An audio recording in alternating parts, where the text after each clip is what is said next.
본격 밀리터리 팟캐스트 밀떡 시작하겠습니다. 반갑습니다, 여러분. 고현준입니다. 안녕하세요. 국방종론 박찬준입니다. 안녕하세요. 놀러온 정명섭 작가입니다. 네. 뭐 오늘 저희가 해볼 이야기는 이거 굉장히 중요한 얘기 같아요. 저는. 그렇죠. 이게 뭐 국가를 형성하는 데 있어서 뭐 3요소 얘기하면서 뭐 영토, 또 국민, 뭐 주권 이런 얘기들 하는데 이게 이렇게 꼭 무슨 문자로 적어가지고 우리가 이게 중요하다 어쩐다 얘기하는 것만큼 실질적으로 인구 통계학적으로 봐도 인구가 계속 줄고 있기 때문에 그럼 병력도 준다라는 게 뭐 당연히 귀결되는 것이고 그렇습니다. 이게 근데 어느 정도 수준이어야 되는데 굉장히 심각한 상황이다. 거의 인구 절벽 수준이죠. 이 얘기가 나오니까 국방 분야에 있어서는 이건 바로 직접적으로 연결되는 거잖아요. 예. 그래서 오늘 저희가 이제 해볼 이야기가 바로 여기랑 연결이 되는 것일 텐데 네.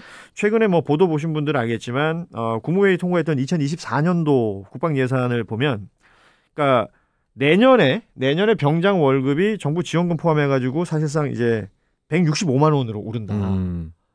그런데 이제 초급 간부들하고 비교를 안 할 수가 없는 거잖아요. 그렇죠. 뭐 임관하는 소위 아니면 부사관으로 이제 하사로 처음 임관하는 사람들 이들과 비교해 보자면 이거 이래도 되는 거냐라는 얘기 당연히 나올 것 같아요. 나옵니다. 일단 제가 병사였던 시절엔 생명수당 포함해서 급여가 거의 급여 수준이 아니었죠. 월급 받고 PX 한번 받으면 사실 끝나는 거였거든요. 그 우리가 군생활 할 때만 해도 그걸 월급이라고 부르긴 했으나 진짜 한 달을 살 수 있는 돈이라고 생각한 사람은 아무도 없었을 거 아닙니까? 그렇죠.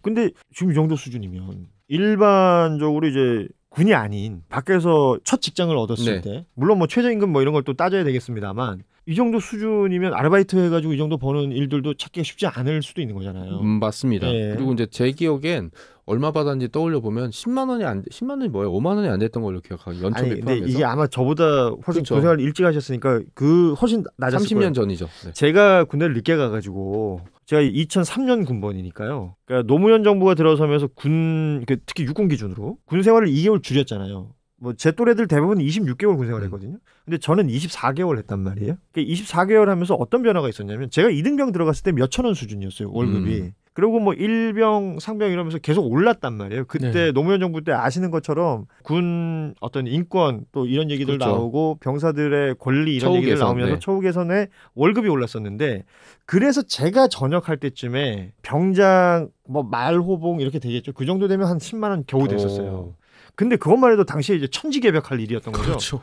제 친구들 군 생활할 때는 병장 전역할 때 10,000몇 원 받았었거든.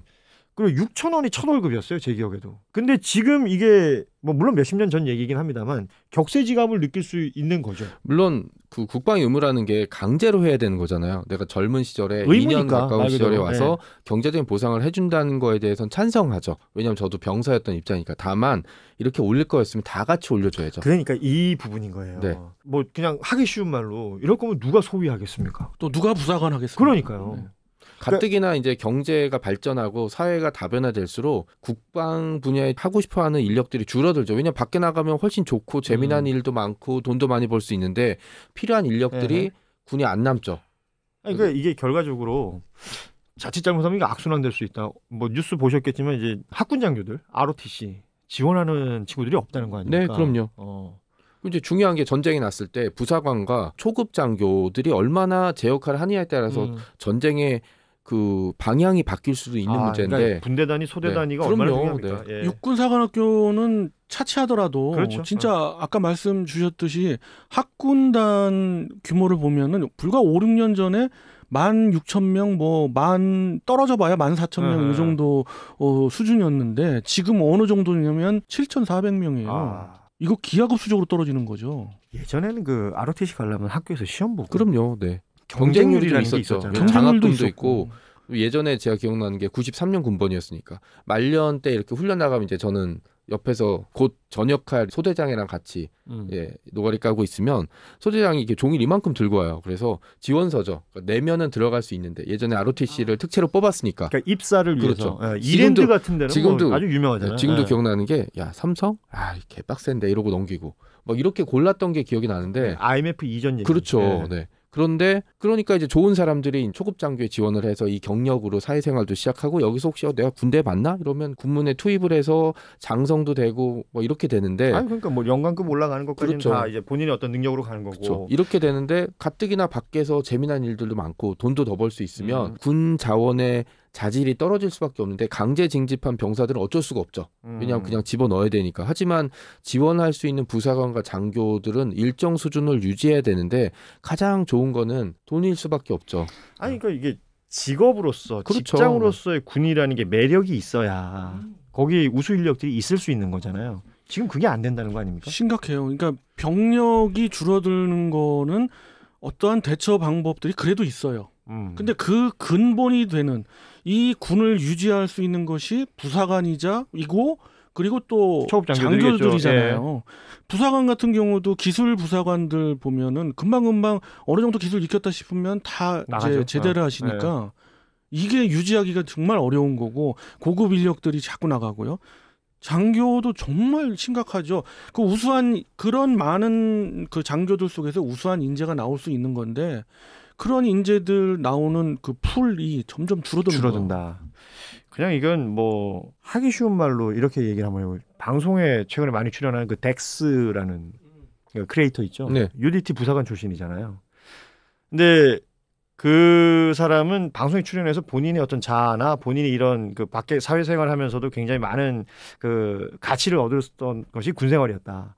따라서 그 군생활을 통해서 나는 지금 이렇게 나와서 크리에이터 일을 하고 뭐 방송에 출연하지만 나는 경쟁력을 갖추고 있다라고 얘기를 하는데 적어도 UDT 군생활을 할 때보다 지금 나와서 사는 게 이 사람 훨씬 더 윤택할 거 아닙니까? 그럼요. 그렇죠. 그러니까 이런 게 빤히 보이는데 그러면 나도 덱스처럼 UDT 갔다가 저렇게 갈까? 라고 생각하는 사람들이 생기는 것도 당연한 일일 것이고 마찬가지로 저는 이 부사관을 해서 누군가가 행복한 가정을 꾸리고 행복한 자신의 삶을 사는 것을 보여주고 초급 장교로 인관해가지고 군 생활을 하면서 이제 뭐 군에 대한 사명감, 국가에 대한 애국심 이런 것들을 아주 가치 있게 평가해줘야 이 시장이 열릴 거 아니에요. 그럼요. 근데 월급도 적다, 일은 빡세다, 그리고 뭐 정권 바뀔 때마다 내가 대우가 완전 달라진다. 네. 이러면 누가 하겠냐는 거지. 가끔 제가 제일 듣기 싫은 얘기가 야 군인이 직업 장교나 직업 군인은 자부심을 가져야지 라는 얘기가 있는데 자부심이 어디서 나왔겠습니까? 예, 저는 월급 통장에서 나오고 왜냐하면 가족들이 풍족하게 살고 여유롭게 살아야 내가 군복을 입고 나갔을 때 어깨가 든든해지는 거지. 딱 왔는데 우리 애 과외 비용 해야 되는데 돈 없어요. 그럼 어떻게 할 거예요? 그러면 능력 있는 사람 얘기한 사람들은 야 밖에 나가면 더 벌 수 있으면 밖에 나가서 더 벌게. 본인이 군문에 남고 싶어 해도 그런 사람 많이 봤어요. 지방으로 계속 도니까 아이 교육에 너무 안 좋다고 부인이 너무 하소연을 하니까 어쩔 수 없이 전역하는. 보면서 제가 사회에서 만났던 친구들 중에 야 저 친구는 진짜 별을 달면 별을 달 친구야라고 했던 장교들도 뭐 대위 소령 이렇게 되니까 못 견디고 이제 나오는. 이게 문제가 뭐냐면 조직이라는 게 우수한 사람들이 남아서 이 조직이 계속 발전하고 혁신되고 나아가야 되고 사람들이 보기와는 다르게 군이라는 조직은 그 변화의 최첨단에 서 있어야 되거든요. 계속 변화하고 해야 되는데 능력 없는 사람들 변화를 가져다 줄 수가 없죠. 그냥 그렇죠. 자기 자리 지키는데 특화돼 있으니까. 그러니까 능력 있는 사람들은 부사관이건 장교건 다 나가서 뿔뿔이 터 사회생활을 하고 있고 남아있는 사람들 뭐 지금 남아있다는 분이 그렇다는 뜻은 아니지만 남아있는 사람들이 어떤 사람들이겠어요. 그냥 이 자리를 차지하고 유지하는 데만 특화돼 있다면 그러니까 그 조직에 이런 부분이 우려가 된다는 말이죠. 그럼요. 네. 이런 조직이 회사면 망하고 다른 데로 세우면 돼요. 하지만 군대는 망하게 할 수가 없잖아요. 다시 싹 갈아치우고 다시 할 수도 없는 거고. 저는 군에 이게 대한 문제예요. 애정을 가지고 더 열심히 살고자 하시는 분들도 군생활 더 열심히 하고자 하시는 분들도 이런 일이 계속 벌어지면 그 이른바 박탈감이 생기지 않겠습니까? 그렇습니다. 지금 GDP 대비 이제 국방비 비율이 지금 3%대가 대한민국도 왔잖아요. 그런데 이걸 시의적절하게 사용을 해야 되는데 이러한 측면에서 좀 정책적인 변화가 필요할 것 같아요. 지금 말씀 주셨던 모든 내용들이 어떤 일단 군 복지 이런 소소한 거에도 굉장히 영향을 미쳐요.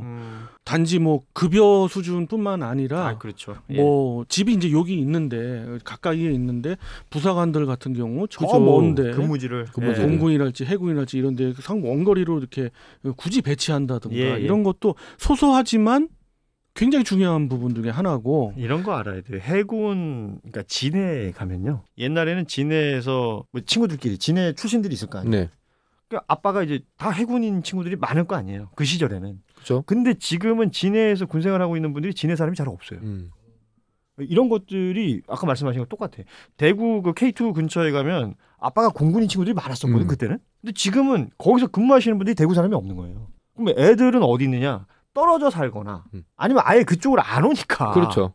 이거는 진짜 왜냐하면 제가 이 얘기 왜 드리냐면 과거와 달리 가족의 형태가 매우 달라졌단 말이에요. 예전에는 뭐 20대 초반에 임관하고 그렇죠. 그러면 20대 초중반에 결혼하고 결혼 빨리 그때 했죠. 아이들 태어나고 나면 막 이렇게 뭐 삐어키부터 시작해갖고 이제 독신자 아파트 지나가가지고 관사 막 주고 그래가지고 그 각각의 주둔했던 군부대 근처에서 생활을 해도 이 아이들이 중고등학생이 될 때까지 큰 문제가 없었거든요. 맞습니다. 지금은 그렇지가 않다는 거라. 그렇지 않아요. 예. 그래서 제가 느낀 바를 좀 말씀드리면 밀리 매니아 중에서도 장교분들이 있어요. 그렇죠. 있겠죠. 그런 분들은 신분은 이야기 드릴 수 없습니다만은 많이들 계세요. 근데 그런 분들이 신분을 갖고 있다 지금 이제 영광급 장교분들이 되셨거든요. 중령 대령 이러신데 이런 분들 얘기들은 쭉 겪어왔잖아요. 그래서 네. 이제 그런 분들 얘기를 좀 들어보면 세 가지로 이 원인이 좀 알 수가 있을 것 같아요. 이렇게 전문적으로 좋아요. 네. 네, 자, 우선 1번. 제가 한 직접적인 원인 두 가지고 네. 간접적인 원인, 중요한 원인.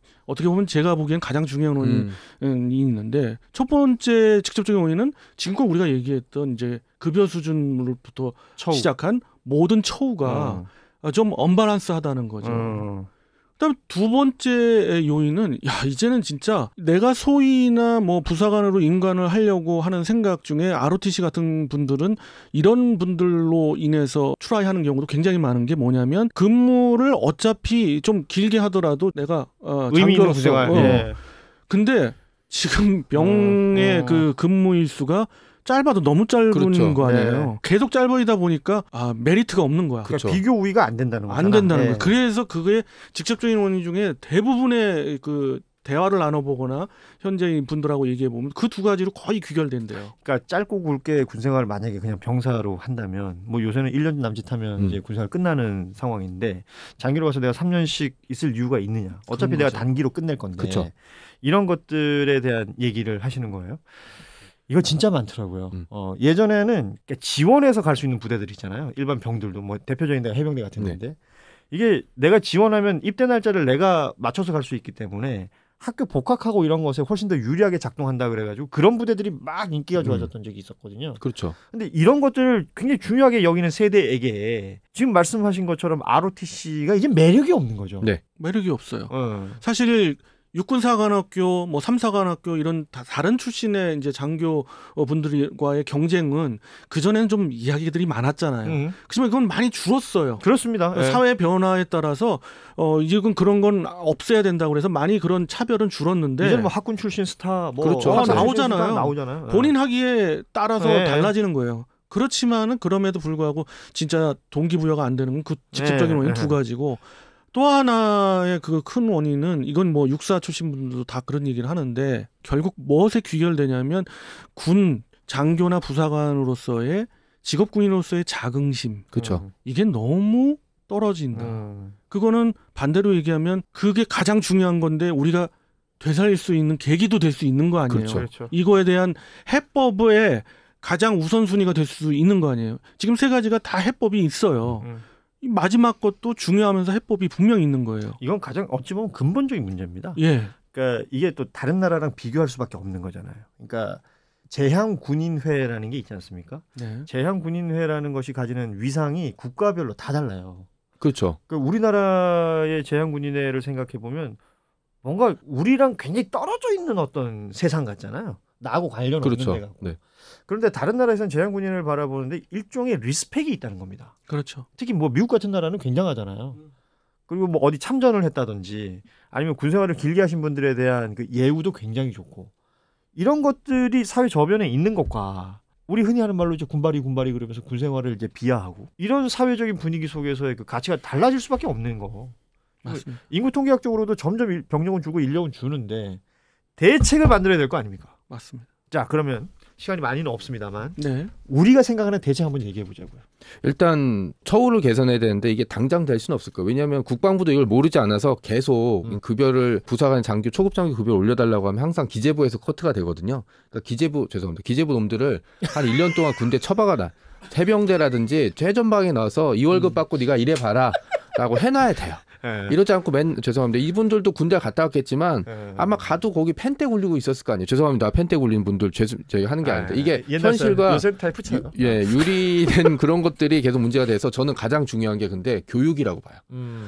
군대에 더 있고 싶어도 부인이 이번에도 가면 우리 애 학원 그것도 그렇고 서울이나 서울 근교에서 있어야 된다라고 하니까 두 집 살림을 하는 경우 있죠. 부인이랑 가족들은 서울이나 서울 근교에 있고 그러니까 그 근무지에 있고 이러면 주말 부부 되는 거죠. 그렇죠. 부대가 둘로 나눠지는 거잖아요. 그러니까 가족이 둘로 나눠지는데 이런 비용이 2배로 들어가거든요. 그리고 힘들기도 하고 사람이 결혼을 왜 하겠어요. 그 가정적인 안정감을 찾고 하는데 오히려 이게 짐이 되는 거잖아요. 그러니까 이런 교육 문제. 그러니까 군인 자녀들만 입학할 수 있는 기숙학교라든지 뭐 그런 아니면 군인 자녀들만 따로 들어갈 수 있는 경쟁력 있는 학교들만 몇 개 만들어도 자녀의 교육 문제 때문에 군에서 나가고 싶어하는 사람들을 상당히 문제를 해결할 수 있죠. 네. 이렇게 어떻게 좀 대책이라고 생각하실 만한 내용이 있을까요?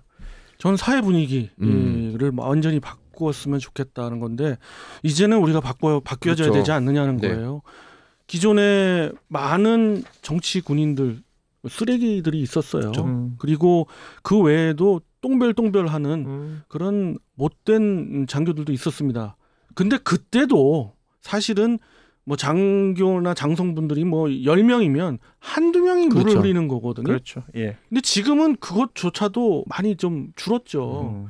그러니까 수많은 고급 장교부터 해서 영관급이랄지 이런 분들도 훌륭한 군인들 많거든요. 그렇죠. 네. 그런 분들이 사회에서 존경받는 분위기 그거를 좀 이제는 심었으면 좋겠고 그것을 위해서 각계각층에서 좀 노력했으면 그러면 자긍심이 올라가지 않을까. 아주 근본적이고 아주 처음부터 시작해야 될 그런 문제죠. 네. 뭐 제가 이제 마무리를 하자면 이게 군이라는 게 있어도 되고 없어도 되는 거라면 이렇게까지 얘기할 필요도 없을 거예요. 그럼요. 국가가 존재하려면 군이라는 건 필수적인 부분이잖아요. 그런 필수적인 부분에 대해서 이걸 정치적인 소위 말하는 이제 표수로만 계산하는 이것들 때문에 지금까지 망가졌던 거거든요.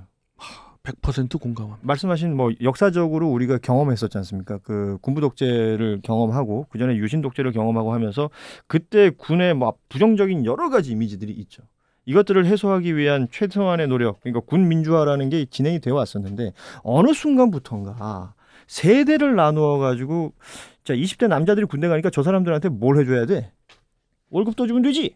뭐 이런 식의 어떤 사고 방식과 문제 해결 방식으로만 접근했던 것 같아요. 그러면은 이거에 대한 다른 반대급부에 대한 얘기들을 함께 한 적이 있었느냐. 사회적 공론화는 만들어졌었느냐. 이런 것들부터 반성해야 될 것이고 말씀하신 것처럼 군이라는 것에 대한 사회적 인식 그리고 군이라는 게 우리 그 국가 유지에 있어서 얼마나 큰 가치가 있는 것인가.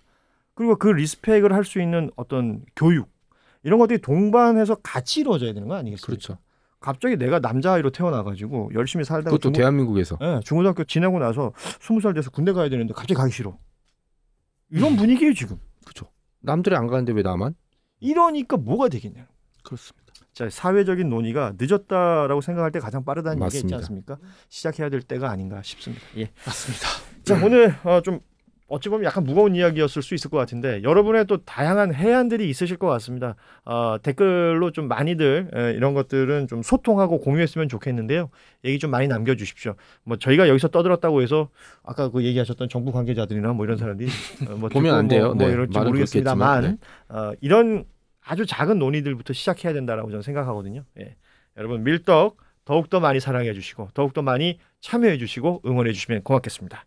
오늘 여기까지 하죠. 여러분 다음 시간에 뵙겠습니다. 고맙습니다. 안녕. 안녕히 계세요.